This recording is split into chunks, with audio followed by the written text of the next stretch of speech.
Hello friends, sweet home എന്ന Korean ഡ്രാമയുടെ രണ്ടാമത്തെ എപ്പിസോഡിലേക്ക് പോകാം. എപ്പിസോഡിന്റെ തുടക്കത്തിൽ നമ്മുടെ നായകന്റെ പേര് ഹൈൻസു എന്നാണ്.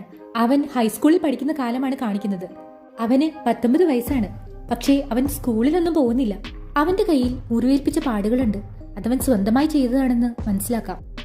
അവന്റെ അമ്മ അയക്കുന്ന മെസ്സേജുകൾ അവോയ്ഡ് ചെയ്ത് കളയുകയാണ്. ഫാമിലി ട്രിപ്പിൽ ജോയിൻ ചെയ്യാനാണ് അമ്മ അവനോട് പറയുന്നത്. അമ്മ അവനെ വാതിലിന് പുറത്തുനിന്ന് വന്ന് വിളിച്ചു. പക്ഷേ അവൻ മൈൻഡ് ചെയ്തില്ല. അവസാനം അമ്മ പോവാൻ തീരുമാനിച്ചു. അവനോട് ഭക്ഷണം ഫ്രീസറിലുണ്ടെന്നും അതെടുത്ത് കഴിക്കണമെന്നും പറഞ്ഞ് അമ്മ പോയി. അച്ഛനും അമ്മയും ഒരു സിസ്റ്ററുമാണ് അവനുള്ളത്. അവർ ഫാമിലി ട്രിപ്പിനായി പുറപ്പെട്ടു. കാറിൽ അവർ 4 പേരും ഇരിക്കുന്ന ഒരു ഫാമിലി ഫോട്ടോ ഉണ്ടായിരുന്നു. കാറിലിരുന്ന് അവന്റെ സ്വഭാവത്തിന് അച്ഛൻ അമ്മയെ വഴക്ക് പറഞ്ഞു. നീ എന്താ ഒന്നും ചെയ്യാത്തതെന്ന് അമ്മയോട് അച്ഛൻ ദേഷ്യപ്പെട്ടു. ഇത് കേട്ട് അവന്റെ സിസ്റ്റർ അമ്മ എന്തിനാ വഴക്ക് പറയുന്നത്, അമ്മയുടെ തെറ്റല്ല എന്ന് പറയുന്നു.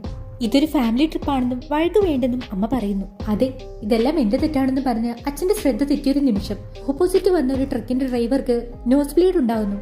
അയാൾ ബോധം കെട്ടി വീഴുന്നു. ആ ട്രക്ക് നിയന്ത്രണം വിട്ട് ഇവരുടെ വണ്ടിയിലേക്ക് ഇടിച്ചു കയറുന്നു. അവർ 3 പേരും അവിടെ കൊല്ലപ്പെട്ടു. ഇതുവരെ പുറത്തിറങ്ങാതിരുന്ന നമ്മുടെ ഹൈൻസു മരണ ചടങ്ങ് നടക്കുന്ന അങ്ങോട്ടേക്ക് വന്നു. അവൻ അച്ഛന്റെ അമ്മയുടെയും സിസ്റ്ററിന്റെയും ഫോട്ടോ വെച്ചിരിക്കുന്ന അടുത്തേക്ക് വന്നു. എന്നിട്ട് അവന്റെ കയ്യിലുണ്ടായിരുന്ന ബാങ്ക് ബുക്ക് താഴേക്ക് വലിച്ചെറിഞ്ഞു.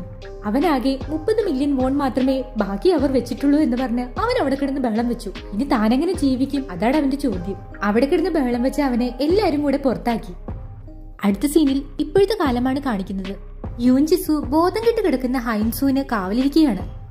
മയക്കത്തിൽ അവൻ അസ്വസ്ഥനാവുന്നുണ്ട്. അവൾ അവന്റെ നെറ്റിയിൽ കൈവച്ച് നോക്കി. അവൻ വളരെ തണുത്തിരിക്കുന്നു. അവൾ അവിടുന്ന് എഴുന്നേറ്റ് പോയി. അവിടെയുള്ള കമ്പ്യൂട്ടറിൽ ട്രെൻഡിങ്ങിനുള്ള കാര്യങ്ങൾ കാണിക്കുന്നുണ്ടായിരുന്നു. ഈ സമയം ഡാൻസർ പെൺകുട്ടി ആരുടെ ഫോണിൽ സംസാരിച്ചുകൊണ്ട് സ്റ്റെയർകേസ് ഇറങ്ങുകയാണ്. ലിഫ്റ്റ് വർക്കാവാത്ത കൊണ്ടാണ് അവൾ സ്റ്റെയർകേസ് ഇറങ്ങി താഴേക്ക് പോകുന്നതെന്ന് ഫോണിൽ കൂടെ അവൾ പറയുന്നു. പെട്ടെന്ന് അവൾ മുകളിൽ എന്തോ സൗണ്ട് കേൾക്കുന്നു. അത് കേട്ട് പേടിച്ച അവൾ പെട്ടെന്ന് താഴേക്ക് ഇറങ്ങാൻ പോയി. കാല് തെറ്റി അവൾ താഴോട്ട് ഉരുണ്ട് വീണു. അവൾ കാലിടിച്ചാണ് വീണത്. കാലിന് നല്ല വേദന. പെട്ടെന്ന് പുറകിൽ കാലടിയുടെ സൗണ്ട്. ആ കാലടി അടുത്തടുത്ത് വരുന്നു. അവൾ പേടിയോടെ തിരിഞ്ഞു നോക്കി. പക്ഷേ അതാ ഗ്യാങ്സ്റ്റർ ആയിരുന്നു. അവൾക്ക് നാണക്കേടായി. അവൾ പെട്ടെന്ന് തന്നെ അടുത്ത് കിടന്ന ഫോൺ എടുത്ത് അതിൽ നോക്കി കിടന്നു. അയാൾ അവിടെ നിന്ന് നോക്കുന്ന കണ്ടപ്പോൾ അവൾ പറഞ്ഞു, പൊക്കോളൂ, ഞാനിവിടെ റെസ്റ്റ് എടുക്കുകയാണ്. പെട്ടെന്ന് അയാളുടെ ബാക്കിലൂടെ എന്തോ ഒന്ന് വന്ന് ആക്രമിച്ചു. അത് നേരത്തെ ആ പിശാചിനായി മാറിയ പെൺകുട്ടിയായിരുന്നു. അത് അവന്റെ തോളിൽ കടിച്ചു പിടിച്ചു. അയാൾ എങ്ങനെയൊക്കെയോ അതിനെ പിടിച്ച് വലിച്ചെറിഞ്ഞു. അവന്റെ തോളിൽ നല്ലൊരു കടി കിട്ടിയിട്ടുണ്ട്. അവനത് തൊട്ടു നോക്കി. പെട്ടെന്ന് ആ പിശാചിനെ വീണ്ടും അവനെ ആക്രമിച്ചു. അവൻ അതിന്റെ കഴുത്തിൽ പിടിച്ചു. അത് കടിക്കാനായി ആഞ്ഞുകൊണ്ടിരുന്നു. അവൻ അതിന്റെ തല പിടിച്ചു ഉയർത്തി നോക്കി. അവിടെ എന്തോ ഒന്ന് തെളിഞ്ഞു കിടക്കുന്നുണ്ടായിരുന്നു. അതാ മുറിയുടെ നമ്പറായിരുന്നു, 1510. കാരണം അവൾ തല അവിടെ ഇടിച്ചപ്പോൾ അവളുടെ തലയിൽ പതിഞ്ഞതാണത്. അത് ഹൈൻസുവിന്റെ മുറിയുടെ നമ്പറായിരുന്നു. അവന് മനസ്സിലായി, നേരത്തെ ഹൈൻസുവിന്റെ മുറി ആക്രമിക്കാൻ നോക്കിയത് ഈ പിശാച്ചായിരുന്നു എന്ന്. അവൻ അതിനെ ഇടിച്ച് നിലത്തോട്ടിട്ടു. ഡാൻസർ പെൺകുട്ടി അവിടെ പേടിച്ചിരിപ്പാണ്. ആ പിശാച്ച് നിലത്തു നിന്നും വീണ്ടും എഴുന്നേറ്റ് വന്നു. അത് അവളെ ആക്രമിക്കാനായി പാഞ്ഞെടുത്തു.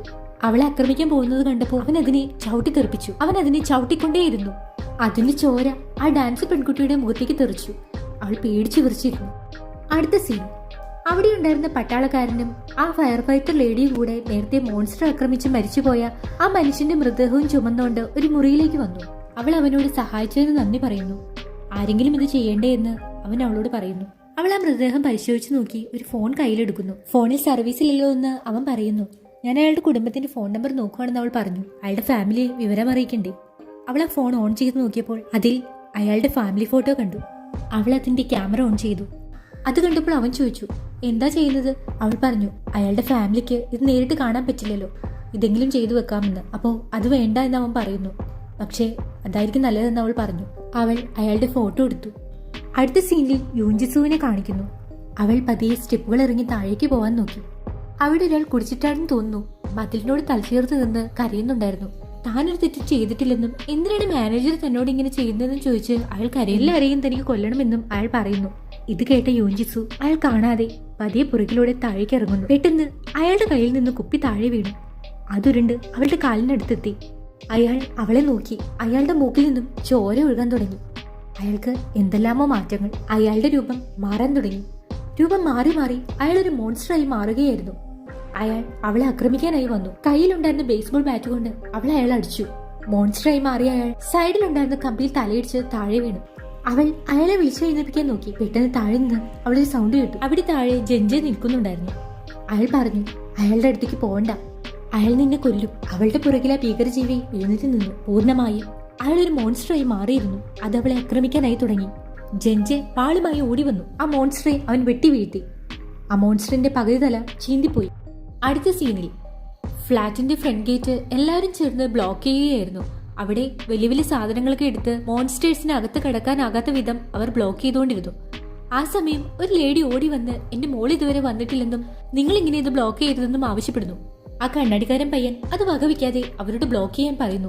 അവർ അവന്റെ അടുത്തേക്ക് ഓടിച്ചെന്നു. എന്നിട്ട് അവരുടെ ഫോണിൽ അവരുടെ മകൾ ഇവിടെ അടുത്ത് എത്താറായതായി ഫോണിൽ കാണിക്കുന്നതായി പറയുന്നു. അവരുടെ ഫോണിൽ ഒരു ആപ്പ് ഉണ്ട്. അതിൽ അവരുടെ മകൾ അടുത്തെത്തിയതായി കാണിക്കുന്നുണ്ട്. അവർ ഗേറ്റ് ഓപ്പൺ ആക്കാൻ പറയുന്നു. പക്ഷേ അവൻ പറ്റില്ല എന്ന് പറയുന്നു. നീ ആരാ ഇത് പറയാനെന്ന് അവർ തിരിച്ചു ചോദിക്കുന്നു. ഈ ഫ്ലാറ്റിലുള്ളവരെ ഡേഞ്ചറിലാക്കാൻ ഞാൻ സമ്മതിക്കില്ല എന്ന് അവൻ പറയുന്നു. അവർ ആ ഗേറ്റിൽ വെച്ചിരിക്കുന്ന സാധനങ്ങൾ തള്ളിക്കളയാൻ നോക്കി. അവൻ അതിന് സമ്മതിച്ചില്ല. പെട്ടെന്ന് അവരുടെ എല്ലാം ഫോണിലേക്ക് ഒരു മെസ്സേജ് വന്നു. ഒരു അലേർട്ട് മെസ്സേജ് ആയിരുന്നു അത്. മൂക്കിൽ നിന്ന് ചോര വരുന്നവരോ പെട്ടെന്ന് ബോധം കിടുന്നവരോ അഗ്രസീവായിട്ട് പെരുമാറുന്നവരോ ഉണ്ടെങ്കിൽ പെട്ടെന്ന് തന്നെ അവരെ ക്വാറന്റൈൻ ചെയ്യണമെന്നായിരുന്നു അലേർട്ട് മെസ്സേജ്. ഇത് വായിച്ച് അവരെല്ലാവരും സ്തബ്ധരായി നിന്നുപോയി. അടുത്ത സീനിൽ ആ ഗ്യാങ്സ്റ്ററെ കാണിക്കുന്നു. അയാളുടെ ഫോണിൽ ഒരു മെസ്സേജ് വന്നു. 7800 വോൺ ആരോ അയാൾക്ക് ക്രെഡിറ്റ് ചെയ്ത് കൊടുത്തിരിക്കുന്നു. അയാളും ഡാൻസർ പെൺകുട്ടിയും കൂടെ താഴേക്ക് വരികയാണ്. ഇതേ സമയം ജൻജെ അവൻ മോൺസ്റ്ററെ ആക്രമിച്ച വോള് തുടച്ച് വൃത്തിയാക്കുകയായിരുന്നു. അതിന്റെ ചോര മുഴുവനായിട്ടുണ്ട്. അതിൽ യൂൻജിസു അടുത്ത് തന്നെ ഇരിക്കുന്നുണ്ട്. അവൾ അവനോട് ചോദിച്ചു, നീ എങ്ങനെയാണ് ഇത്ര സമാധാനമായിട്ട് ഇരിക്കുന്നത്? അവൻ പറഞ്ഞു, ഇല്ല, ഞാൻ ആകെ ഷോക്കിലാണ്. ആ സാധനം ചത്തുപോയിട്ടുണ്ടാവുമോ? അവൾ ചോദിച്ചു. അവൻ പറഞ്ഞു, ചത്ത് കാണുമായിരിക്കും. അതേസമയം ആ മോൺസ്റ്റർ കിടന്നെടുത്ത് എന്തോ ഒരു അനക്കം. അത് പതിയെ എഴുന്നേൽക്കാൻ തുടങ്ങി. അത് എഴുന്നേറ്റ് നിവർന്നു നിന്നു. അത് വീണ്ടും പൂർണ്ണമായ ശക്തിയോടുകൂടെ എഴുന്നേറ്റിരിക്കുകയാണ്. അത് അവിടെ നിന്ന് അമരാൻ തുടങ്ങി. തലയുടെ പകുതി ഭാഗം അതിലില്ല. അതിനെ കണ്ണും കാണാൻ വയ്യായിരുന്നു.